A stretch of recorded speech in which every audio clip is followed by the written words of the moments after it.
What's going on, guys? Proof here, and today it's gonna be something a little bit different.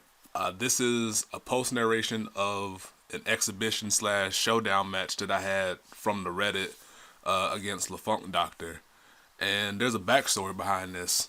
What happened was that one day, LeFunk put up what he called his tier list, ranking the decks after G Guardians came out from what I believe was super strong or very strong all the way down to weak.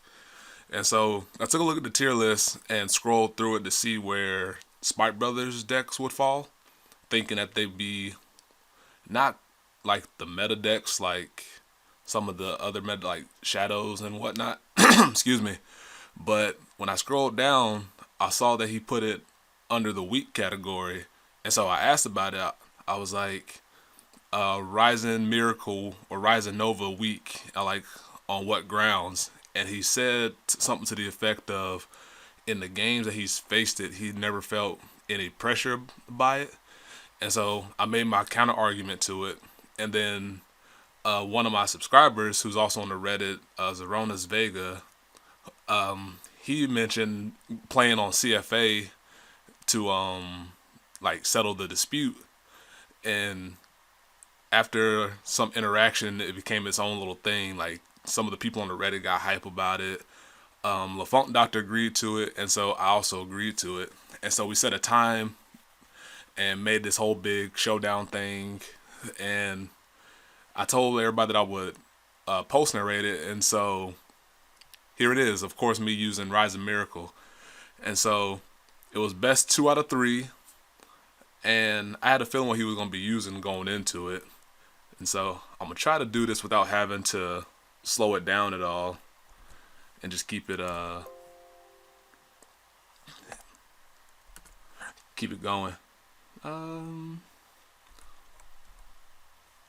Let's see, 2 times. We'll go 2 times here.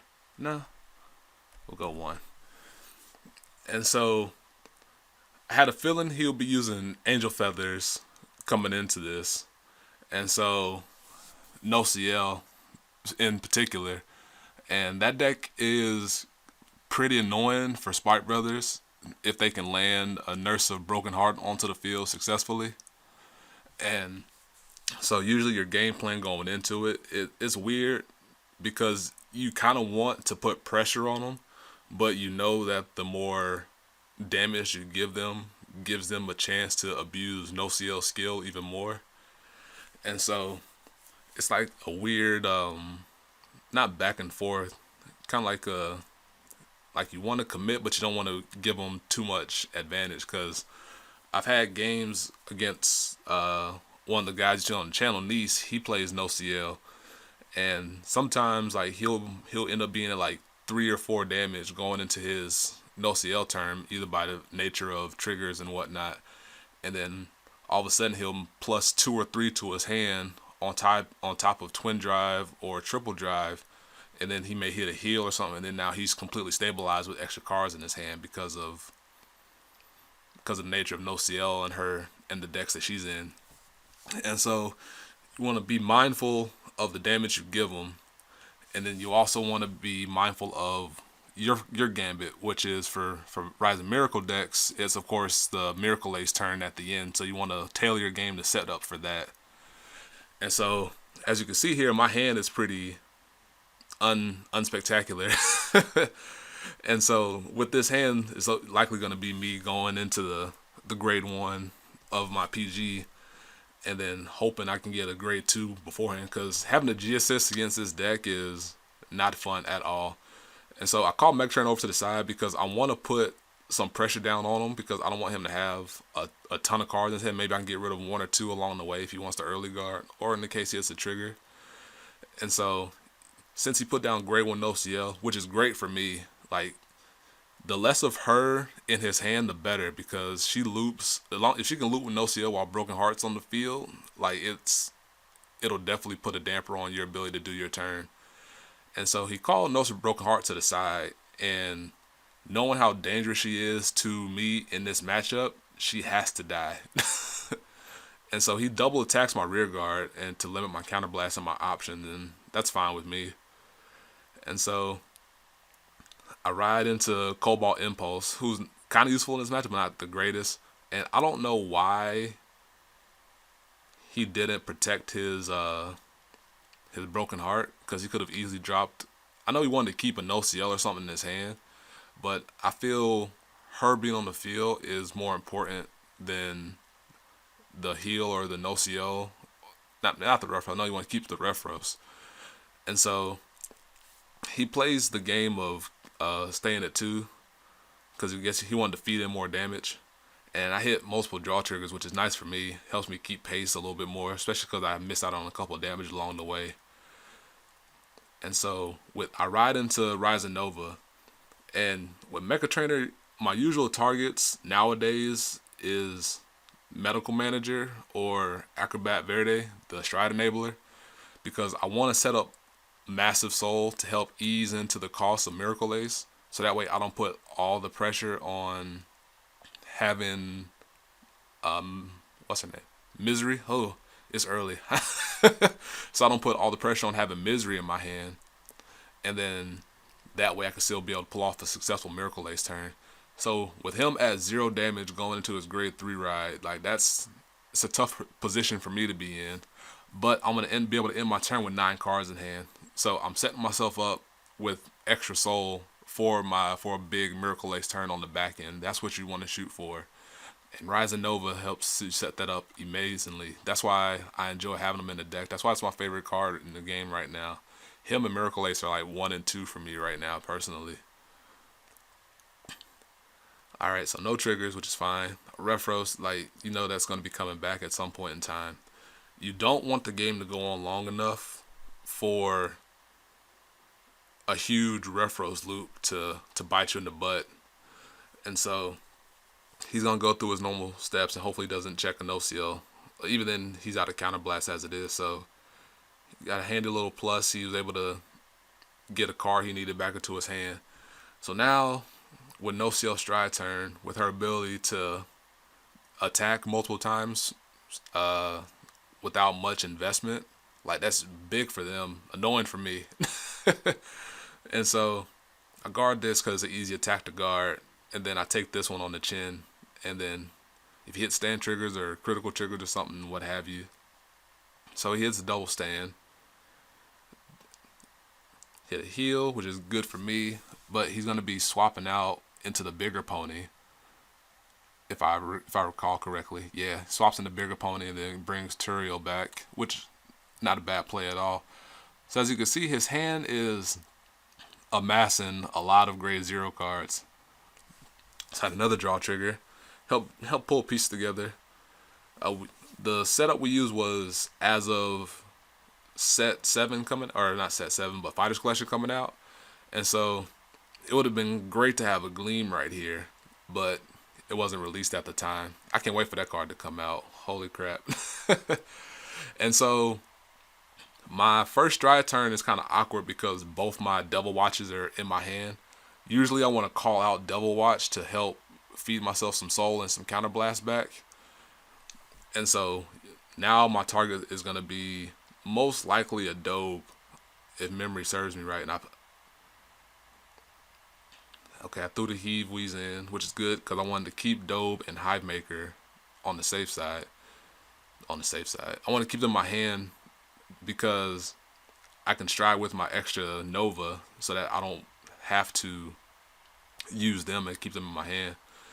And so check a crit, which is nice. And another draw trigger. Draw triggers for days. No CL, which is good because now he can't get the multiple plus off of that. And then no grade 1, which I had known what he had. I thought he may have had one in his hand because I didn't see all of his hand up to this point, of course. But since Danfer hit, her skill says I can call out a charge unit, give it +5, and then once it goes back to the deck, I draw a card to replace it. And so I call out Devil Watch to get him back into the deck, and I'll be able to do his skill to soul charge 1, counter charge 1, and now I attack with a Dobe that's big as the house right now. Now he could, I thought I could remember, but he didn't G guard. But now he's using the skills, and thankfully he whiffed.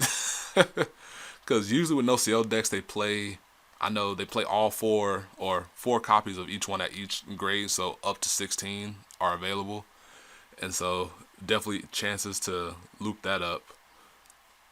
And so I just wanted to put on some pressure and try to get his hand as low as I can, and while keep feeding soul. And since I have the extra misery now, I don't mind if he attacks the one that I have on the field currently. Like, she's essential. Well, not essential. You want to have her on your GB3 turn because she can turn non-charge units in your hand into charge units, which is amazing for us. And so he G-guards this one. Oh, excuse me. Dismal protects Horsey, which is fine because I wasn't going for Horsey. I wanted to try and attack his hand some more. And so I get 2 more cards out of his hand, which is great for me. He didn't want to use a secondary G-guard. In that situation, I probably wouldn't have either. I'm surprised he didn't want to ride, since he had the grade 3 no CL and the stride fire that he drew into. I'm surprised he didn't ride no CL, put no CL from his hand down, and then try to get a couple extra cards in his hand that way. Especially because he was going into Raphael anyway to get her heal off. But he's going to end this turn with at least 9 cards in his hand, unless he calls, especially after the Refros loops and all that jazz and whatnot. He gets the Broken Heart out to try and help survive my final turn. And as I've said before, she is super annoying, but thankfully he doesn't have a grade 0 or grade 1 no CL in his hand right now. So he attacks Misery. I do believe that, I let her go because I had the second one in my hand. And plus at the time I had ample soul. So I didn't need her for the GB3 turn, but it was nice to have her for the GB3 turn. And so the reason I think about this play is because I don't have Frog Raider in my hand. And so with Misery in my hand with Frog Raider, I need to have at least 3 counter blasts to do my full combo. And so I had to reluctantly give up my Liar Lips because I wanted to have it for the GB3 turn to put it in front of Frog Raider, attack for 16,000. But knowing he had criticals in his deck, I didn't want to chance it. So he healed back to 3, unfortunate. And here, oh, see, and that helped me out. That's the critical, which I would have died to if I did take the damage. And so with me being at 3 damage now, it made my decision much easier to go into Miracle Ace here. And so since this is live recording, I have 7 in soul right now, which gives me 3 charge unit calls out of my hand. And then I can add that in with Misery to be able to call out some more. Let's see. Oh. I'm surprised I didn't ride then stride since I had Acrobat in my hand. So I'm using this as a video footage to help myself improve as well. We learning together. And so since I had 3 counterblocks, like I was saying, I activated Ace, threw down Misery. And since I don't have Liar Lips here, chances are that I attacked with Vanguard first. But I also called out Medical Manager here because I could pay for the cost easily. Or blah. I could play him and still be able to pull off Rising Nova skill of putting the card in my hand easily because I can throw down another Rising Nova from my hand. That's probably why I didn't use it. That's what I thought about there, because I could use him as fodder for his own skill. Basically, Persona Charge. That'd be kind of cool. Think about skills. What if he had like an extra skill if he Persona Charged, like put another copy of him into the soul? That's something you should think about, Bushiroad, for Spike Brothers. That's not Grateful Catapult because he is awful. And so I'll call out Frog Raider here. He gets plus 5,000 from Nova skill, which helps me out a lot because if I can throw any triggers his way, he gets an extra boost because all triggers go onto Frog Raider without question. All right.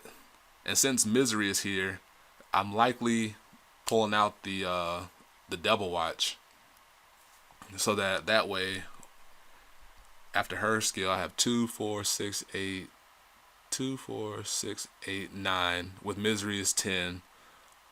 Call out Devil Watch, that'd be 11 soul. And then with the one in my hand, I will go back to 10 soul after my first GB3 attack, because this is coming out with 12,000 power thanks to his own skill. Yeah, good plays, proof. And so my plan here is to have pseudo 12 soul basically, and start to put pressure on his Vanguard. And he's going to try and abuse the grade 1 no CL skill to put stuff into his hand. And so I have 1, 2, 3, 4, 5, 6. I have 7 charge units in my hand, which means if I had 14 soul, I could feasibly call them all out. 1, 2, 3, 4, 5. I go after his Broken Heart to force him to use a G guard or drop 10k shield. So I at least want to throw one attack her way. So why not one of the early ones to force the guard out of there? And thanks to the CFA mechanics with how the overlay works, it goes over your opponent's field. So that's, if you saw him like clicking myself around, he was trying to get to his Dismal. And so activated GB3, 2, 4, 6, 8, 10. Go back down to, I had 12 soul, 2, 4, 6, had 11 soul. I counted right the first time. And so call out Dope here just to force in that damage, and hopefully it's not a no CL skill, or a no CL to activate no CL skill. And so I give the 5,000 boost to Frog Raider, because all Rising Nova or Miracle Ace boosts usually go on the Frog Raider. And so now his Vanguard's 24, and as you can see from his hand, that's the last 26. That's the last boost he's gonna get from his Vanguard, for his Vanguard, from his hand. So from here on out, it's gonna be using his guard and G Guardians and whatnot. Excuse me. So my plan here is to try and force at least 2 cards every attack, and that's why I hold the weaker units for later, because I know that I still have the ability to put the charge units or put the weaker attacks out there once Frog Raider is bigger, to still try and force at least 2 cards from my opponent. And so even with a G Guardian, that's 46, plus he had to intercept with the pony. So forcing 2 cards adds up over time, no matter how big your Vanguard is, and eventually you're gonna break through that wall and finish the game out from there.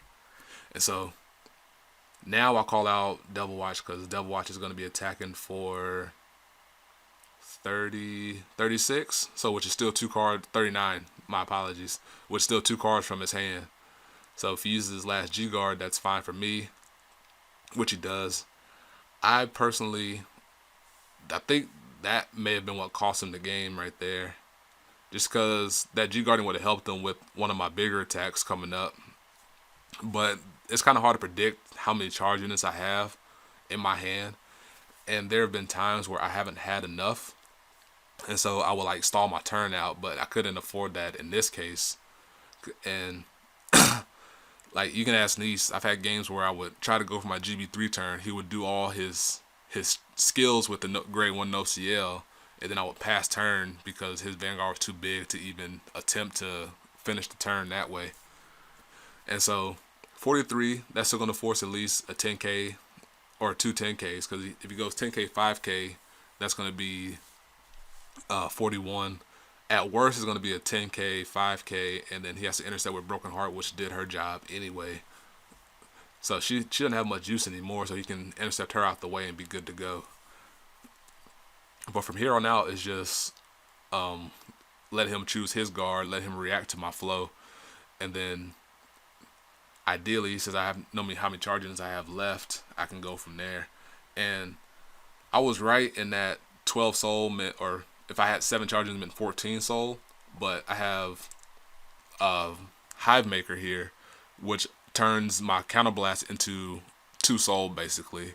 And so as long as I call him out before my last call, I'm good to go, or at some point during the GB3 string.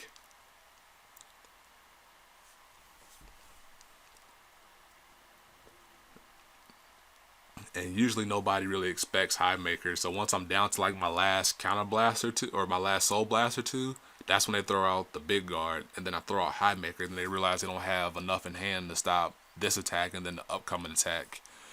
And Axe Diver being a charge unit right now is great because there have been times where I've had to Hive Maker and I didn't have a charge unit but wanted to call something out, so I would have to attack with a Hive Maker unboosted.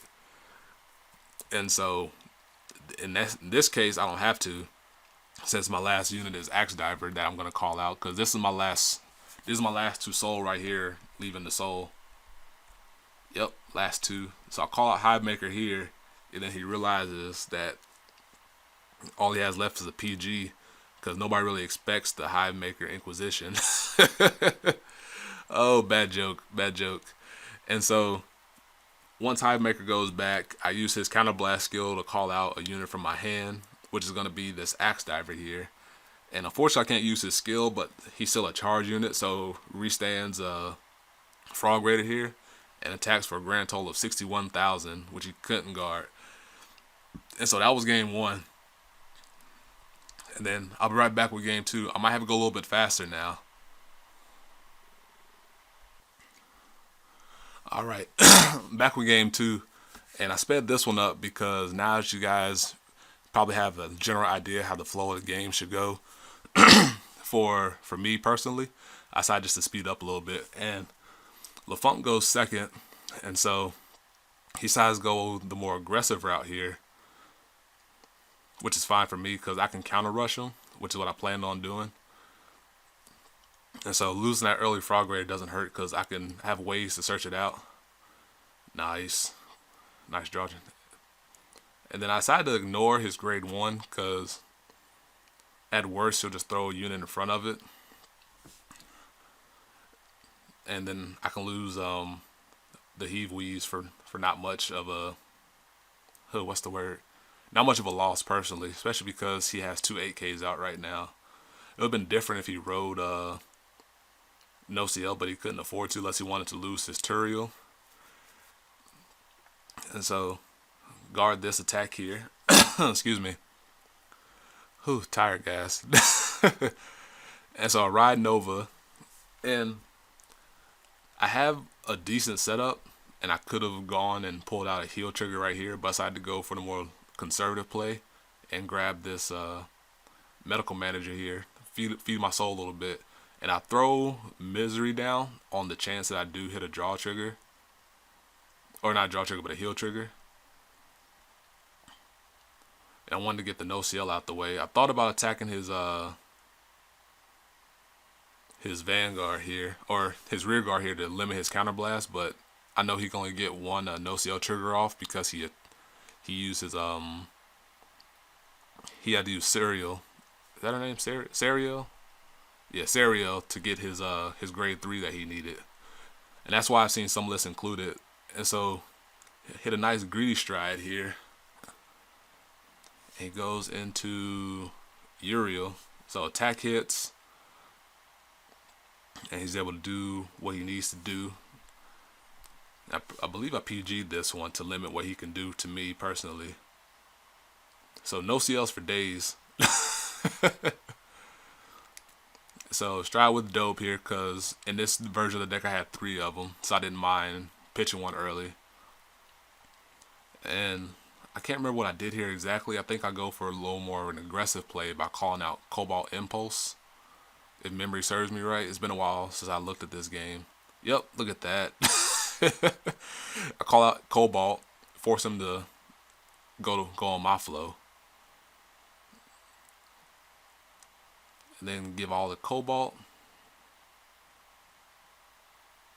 Meant to give power to Frog Raider, but already committed to the attack, and so I left it as is. That time I did it right.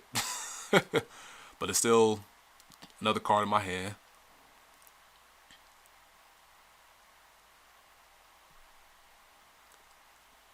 And then retire her, draw me a card. And so things are going up in my favor right about now.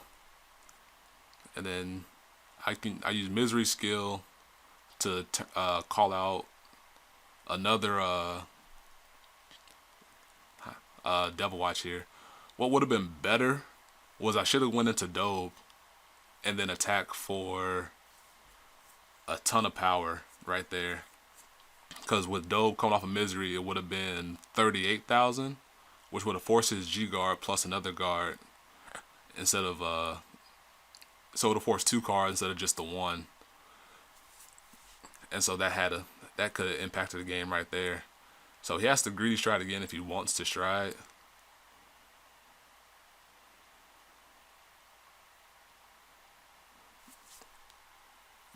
He chooses not to, but he has the Broken Heart in his hand, which he can protect.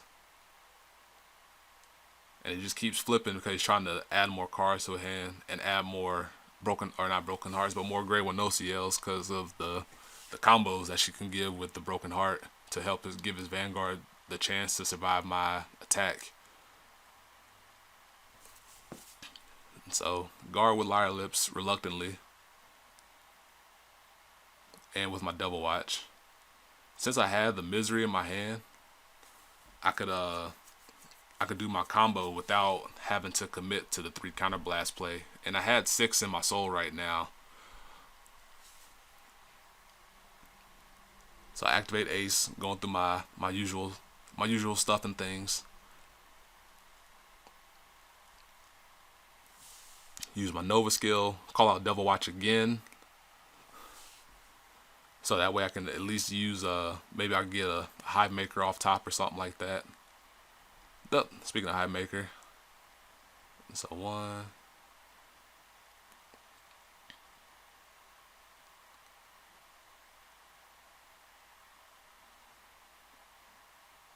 I should have probably gone to Broken Heart once more to try and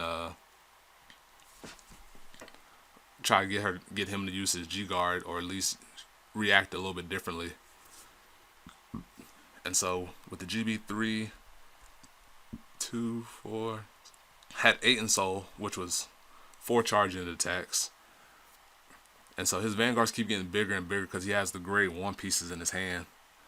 And so he played this game really well and able to give himself the best chance of winning.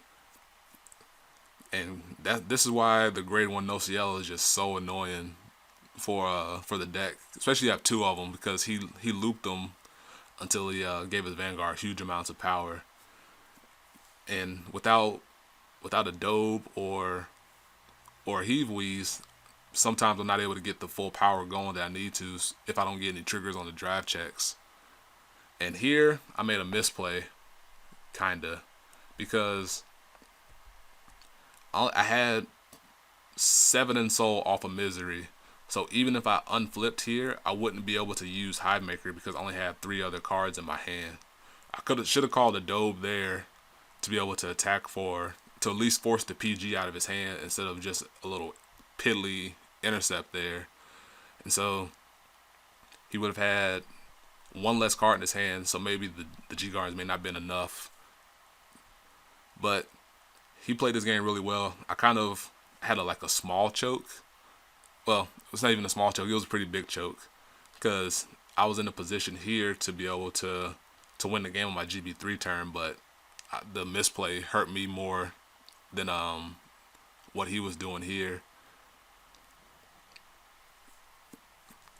But I don't think it would have mattered. Actually, he would have had to use the PG, which meant he would have the top deck in the stride from there. And then, yeah, that hurt me a lot. Because now you can set up this huge power column because of a Raziel. And so Horsey just got plus 10,000 power. And then I had to take this one on the chin and hope for the heal on the back end. Even then he caught the stand trigger. So that was game 2, and he played that really well. Like, the only thing I could have done differently here personally was that play where I went into the Dobe here, because then that would have been 12, 38 which would have that would have either forced an earlier G Guardian or would have forced the PG out of his hand, which would have tailored the rest of my attacks out. So for those that are playing Rise and Nova decks, just be mindful of your soul and the charge units in your hand, and that way you don't fall into the small trap that I did, in that wanting to call out double watch just because you have all your damage face down may not be the best play in all cases. But you learn from those and you move on, right? And then I'll be back with game 3 in a little bit. Alright, going into game 3, I choose to go second just because that's how we've been playing it, and that the loser decides who gets to go in which order. And so my hand's pretty decent. I got a grade 1, I got my desired grade 2 ride in Axe Diver, and I get to keep the Heat-Wees in my hand if necessary, or if I want to. And so with Mecha Trainer here, unless I get a medical manager, or not medical manager, but an Acrobat off the draw, I'm going to use Mecha Trainer to get Acrobat into my hand and go from there. And so he called out the Broken Heart here, which gives me easy target. So, drew the heal trigger. That's paramount for now. But I definitely get the Acrobat because I played it smart this time. Called out the Hive or Medical Manager here, and then called out Heat. I'm throwing all my attacks at Broken Heart here. I don't care if he guards it or not. I would much rather be down. So I draw through the 1 to pass, which is good for me. And then I get the Misery here. So things are going definitely according to plan here. And so he chooses to hold me, but I'm not going to overcommit to Sea Breeze here because I need my Counterblast, because I was planning on going for... Actually, I was thinking about going for a first try Miracle Ace turn here, but depending on what happens, I didn't want to overcommit to it.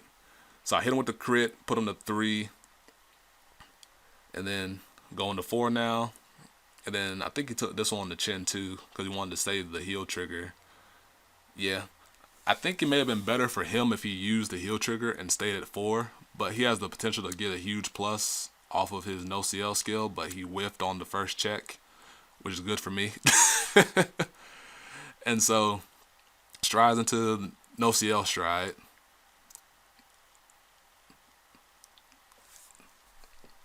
And I'm pretty sure I used the draw trigger that's in my hand for this attack, because I was thinking between going for what's his name, Tiger Centurion turn by keeping my charge units on the field. Actually, I couldn't go for a first stride ace because I didn't have a heal trigger. Yeah, I do. I got a heal trigger right there. Proof you're blind, man. Heal right here. Boom, boom, boom, boom. And so that's what I was thinking about. I was going either going between the first stride ace turn, which I could have done. I don't know why I was thinking about it so hard, because I'm gonna cover this more on my deck profile video.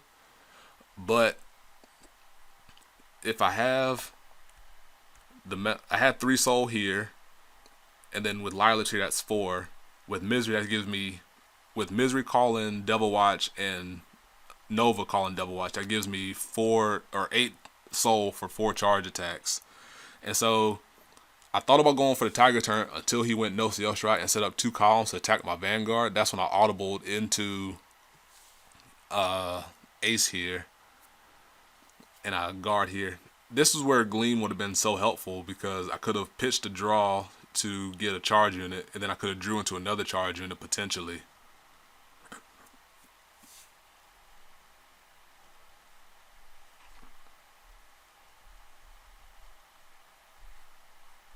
And so I call out Liar Lips here.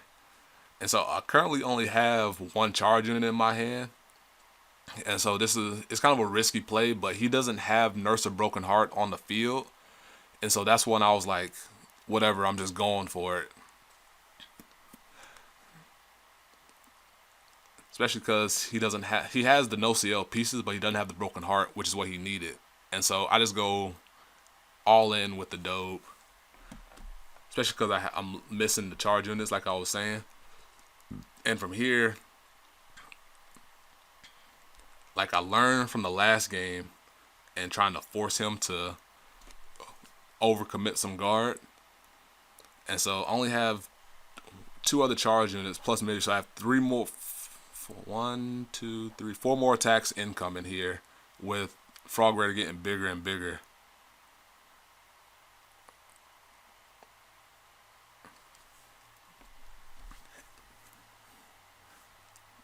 And so that's the only reason I'm going for it, is because the missing Broken Heart. Otherwise, it wouldn't have been worth it. And so that was an interesting way to guard. He, not really, because he still needed the 5k shield anyhow. So I understand what he was doing there. But still trying to force as much guard as possible here. And he decides just to take the last attack because he saw that here, and then Misery's going to attack for 16, which is going to force at least 1 more card. And then Doe was going to come in and force the PG. And then maybe he was thinking I had more charge units than I had, because he could have guarded. He could have went no CL, grade 1 no CL, and then this one, Misery for this one, PG here. So yeah, he would have had to check a heal on top to live, and I think he figured going for the heal earlier rather than later would have been better. But that's the series there. I ended up taking it 2-1. Hope you guys enjoy. Like, I might be doing more of these exhibition showdown matches. We'll see. This one was here more of a case of pride, because he called my deck weak, and I had to, well, after it was mentioned to turn into a CFA game, that's when it became a matter of pride, and I wanted to show him what my deck could do. So good games, LeFunk. And then hope everybody that's watching, hope you guys enjoy. And look out for my deck profile for this deck here that I use, because this is the deck I took to teams with me up in New York this past weekend. So I'm going to do that in 2 parts. I'm going to do the deck profile itself, and then I'm going to do a breakdown of some more advanced tactics like Soul Count, Miracle Ace turn, First Stride turn possibilities. And then for those that make face spikes about how to give you a better chance in the matchup. So as I said for the 3rd time, hope you guys enjoy. Look out for the next one. Like, comment, subscribe, and then look out for more content here. And hope you guys enjoy. Later. Peace. Be easy.